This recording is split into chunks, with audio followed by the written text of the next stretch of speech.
ربنا لمنقلب. Again, here we are in Amaan, and we're gonna be making a few turns here and there in order to make it to Abdurrahman ibn Auf, the Sahabi, the companion of the Prophet Muhammad alayhi salam.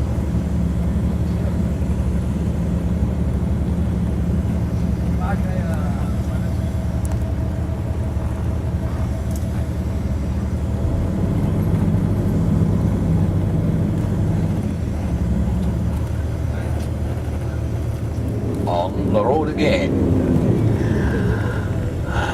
Perhaps you know the song. Can't wait to get back on the road again. Here we are, driving in the city of Amaan, the ancient city, Rabat Ammon, Philadelphia, Amaan. And for those of you who are familiar with some biblical stories, actually there's one that took place here in Amaan. At the time of King David, Dawood alayhi salam, around 1000 BC, he ransacked the city of Amaan. And money change on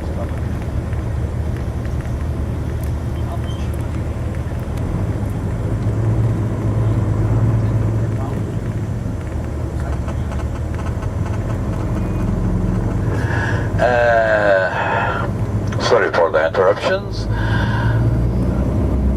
The story that took place around the time of King David, and when he sent Uriah. Uriah, he was a Hittite soldier, and he was the husband of Bathsheba.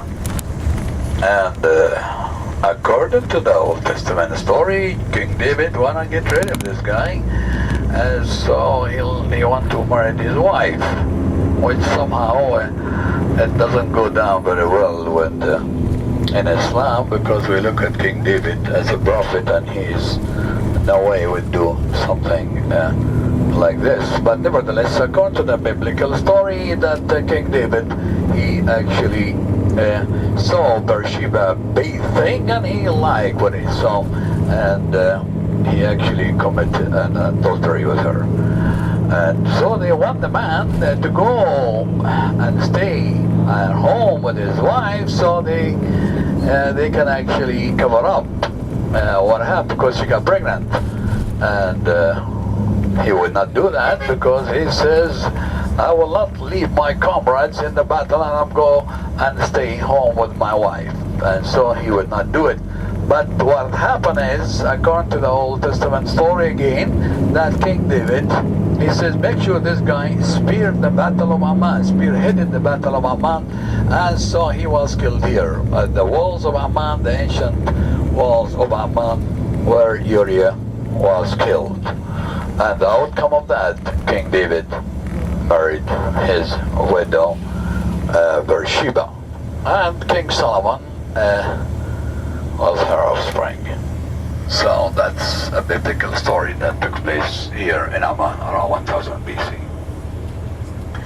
So there is another name given to Jordan, known as the biblical land of Jordan. So there is a lot of biblical stories that took place here in Jordan from the time of Moses until the time of Jesus. And obviously all the prophets came through here, including Muhammad alayhi salatu wasalam, because he came through certain parts of Jordan. And obviously Jesus was here as well. He used to preach in one of the Decapolis known as Gadara. And Gadara is one of the Decapolis in the north, near or overlooking the Sea of Galilee. And that's where Jesus crossed over the Sea of Galilee into Gadara, the Gadarians. And that's where he freed the mad spirit from certain people and turned into swines, and they stampede down to the lake. So he was advised not to go into the town itself. He reached the outskirts of the town because the people were upset about their pigs. In any case, Moses came around, and the Exodus story actually took place pretty much in Jordan. And when Moses, he led the Israelites out of Egypt, as you know, that's the Exodus story, and it's pretty much mentioned in the Quran as well, about how Moses, he was born in Egypt, and at the time when he was born, Pharaoh had the dream he'd be killed by one of the newborns, so he started to eliminate the infants. And that's why Moses' mother, she received some kind of revelation, and she put him on a cradle in the Nile. And he was picked up by the daughter of Pharaoh, and so he was raised in the house of Pharaoh. And one of the Quranic mention about that his little sister was tracing the cradle, and she knew where it was, and Moses refused all women who tried to breastfeed him. And she says, I'll tell you a lady who actually no one refused. And so his own mother got to hold him in her lap. You can just imagine the feeling of that lady. And as Moses grew up, he realized he was not the son of Pharaoh, and he was one of the Israelites. When we say Israelites, now some people might say, okay, what's Israelite? Is that Israel? No. What happened is, the Israelites, they are the sons of Jacob. They are the 12 sons of Jacob. They are the 12 tribes. And they are the one who actually plot against their own brother, well, half-brother, Joseph, because the father, he likes him a lot, so they were very jealous of that, and so they had a plot against him, and he was sold to merchants, and he ended up in Egypt. And he ended up in a very high place but he explained the dreams of the Pharaoh. And it's pretty clear also in the Quran about that dream, when Pharaoh dreamed about 7 fat cows will be eaten by a very thin cow. So that's when when Joseph, he explained that's gonna have a very prosperous years and followed by a drought, and so they got things obviously done the right way, and they have their storage filled with grains, anticipating those drought years, and that's what happened. And Joseph ended up in a very high positions in Egypt, and that's how the family actually joined him, his brothers and father and the rest of the family, and that's how the Israelites ended up in Egypt. Now at the time when the Israelites were there, the Hyksos were in control of Egypt. And the Hyksos are the kings of Egypt. Al-Aziz, Imrat al-Aziz, she's the wife of the king or the emperor at the time. He was from the Hyksos who took over Egypt around the 17th century BC.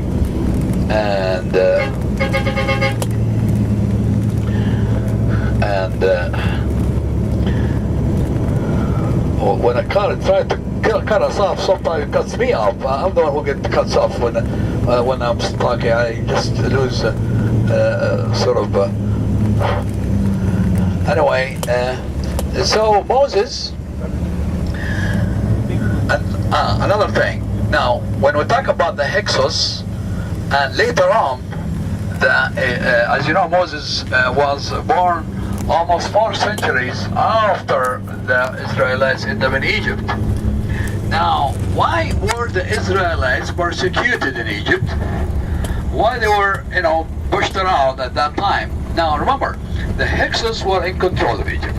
The Hyksos took over Egypt, and the Egyptians revolted against them around the 13th, 14th century BC. That's when the Egyptians drove out the Hyksos. And guess who was there? The Jews. That's when the Egyptians turned against them. And that's how things start to change for the worst for the Israelites in Egypt. And that's the time when Moses was born. So Moses, as he grew up, he tried to ease things up for his people. And one day, a man called on Moses to help him out against one of the Egyptians who were pushing him around. And Moses, being a very strong fella, he poked the guy with his stick, and the guy died. Oh, Moses, he says, oh God, I didn't mean to kill this guy. It's the work of the devil. Anyway, Moses, the second time around, he noticed that person who he helped the first time, he was actually doing some kind of an evil act against somebody else. And he says, are you going to kill me like you killed the other guy? And that's how things are revealed against Moses. So that's when his friends told him, you better get out of town, Moses, they are looking for you. And so Moses, he had to leave in a hurry. And he actually went across into Midian. We're talking a long distance now. And that's where he met Jethro. And he married Zipporah, his daughter. And he spent 10 years there working for Shu'aib, Jethro, and as a shepherd. And when he finally left him, that's when Moses saw the burning bush. And that's when the Lord spoke to Moses. Anybody would see a fire in those days, traveling in the dark, and he would, of course, what is the fire? Let's go there. Let's see what's the way we can, use it to light our way, or we can cook something on it. And so when he went there, he left his family behind, and that's when the Lord spoke to Moses. And Allah says, "This is your Lord, Moses. You are in a holy spot. Take off your shoes. You're about to receive my command." Moses was frightened. It's not something he are used to. And so he says, put your hand in your pocket, Moses, and take it out. Come out like a light. And he says, throw down your stick. Turn out to a servant. He was scared. He says, don't worry, pick it up and turn back to the king. And so he was told to go back to Pharaoh and try to be polite with him, try to guide him to the right path. And Moses has one request. He says, may I have my brother alongside with me? His brother is Aaron. Moses had a stutter, so he had a little problem in his speech. And his brother was a much better speaker than Moses. So they both went to the Pharaoh, and they tried, and they tried. And Pharaoh even reminded Moses of what he had done earlier on in life. And all the miracles that Moses showed to the Pharaoh, including the blood, the lice, the serpent, all that would not change the mind of the Pharaoh. Now, according to the biblical story, now that's not mentioned in the Quran, by the way, just to give you also both versions here. And that's when Moses, when the elder sons were eliminated, were eliminated by God, by Allah. And so the Israelites, what they did, they paint their gates. They put blood stains on their gates, on their, their doors of their homes. So according to that biblical story, the angel of death will pass over, and they will not harm their families. And that's why Jews today, they celebrate the Passover Day. All that from that period, from that time when they were in Egypt. And finally Moses stood before the Pharaoh and he says, let my people go. Well, all that fell on deaf ears. So Moses, he snuck out the people out of Egypt. And when they came to the Red Sea, now the Red Sea today is a type out, and it used to be called Red Sea. And they look behind, the Pharaoh and his army is storming behind him. And in front there's the water.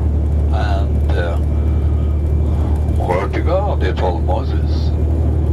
We have been had. That's it. We're trapped here. Moses was cool as cucumber. And he says, if God and yours to safety. Well, Pharaoh, he thought if they could do it, I could do it too. And so he tried. And you know what happened? He was drowned. The water went back the way it was. And Pharaoh, he was drowned. He was actually pulled out of the water. His body was pulled out of the water. And actually, I saw the documentary that Pharaoh, he was, well, at least they realized, and after the autopsy on the body, after thousands of years, they realized that the cause of death was from drowning. So that's another proof of what the Quran said about Pharaoh, that he was saved not as a soul but as a body, and he's still on display today in Egyptian museums. Anyway, Moses, he crossed into safety, and he told his brother, take care of business, I'm going up to the mountains, where he actually spent 40 days. And that's when he received the 10 Commandments. When he came back, he found the people worshipping the golden calf. And he was very upset. He threw down the tablets, broke them actually, has to be collected. And he grabbed his brother by the beard, and he shook him. He said, what have you done? I lived here to look after things. And he says, I could not control them. They saw some tribes where they worshipping idols, and they say, why don't we have a God like Onakaidun? Go, and you and your God, go and fight them. We're not going to go with you. And so, as a punishment to the people, they went on astray for 40 years and in the wilderness. Then Moses, he took a turn to a detour to the east. So he came to southern Jordan, and he found a well-established kingdom called Edomite. And that's when he tried to go on the King's Highway, and he said, let me go on the King's Highway. I will not look neither right or left. I will not touch your vineyards. I will not touch your woods until I'm through. He was not allowed, so he came around and came to Madaba area, and that's where he battled the Amorite, and their king Sihon was killed, and Moses established a foothold. But according to the book of Deuteronomy, Moses was taken to the land of Moab at Mount Nebo at the top of Pisgah, and that's where he again stood at the mountains. And according to the biblical story, Moses was spoken to by the Lord. This is the land of a promise for Isaac and Jacob, for Abraham, Isaac, and Jacob. You, Moses, you could see it, but you will not enter it. So Moses died somewhere in the area of Mount Nebo, which is like 35 kilometers south east from Amaan. Undetermined. Today, nobody knows exactly where Moses buried, so it's lost. And according to the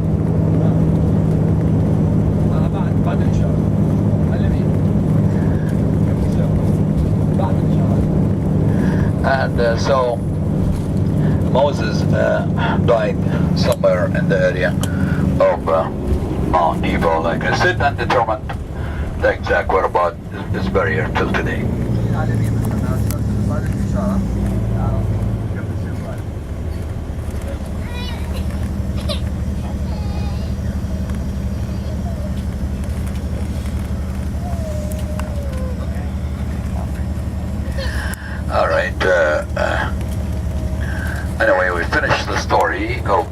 years as he died at Mount Nebo. The story to be completed later when we go to Yusha tomb or shrine. So stay tuned for the complete story of Moses and the Israelite to be continued. Anyway, we are going to As-Sahabi Al-Jalil Abdurrahman ibn Auf. Abdurrahman ibn Auf is one of the great companions to the Prophet Muhammad alayhi salatu wasalam. And Abdurrahman ibn Auf is one of the eighth person to enter Islam. So enter Islam actually when he was a young man, but Abdurrahman ibn Auf, he was well known in his community. He was very smart and he was very rich. Abdurrahman ibn Auf, one of the richest people around there in those days. If you want to compare his wealth to what we have today, he'll be like a billionaire. And he was very generous in his donations. And his caravan would actually consist, just for himself, over 700 camels. And so you can just imagine his wealth in those days. And a lot of it were given away to the poor. So the people of Al-Madinah, they used to share the wealth of Abdurrahman ibn Auf by the charity that he gives, the sadaqah that he gives, and the zakat that he gives. So that's why there's a saying of the Prophet that the people of Al-Madinah, they share the wealth of Abdurrahman ibn Auf.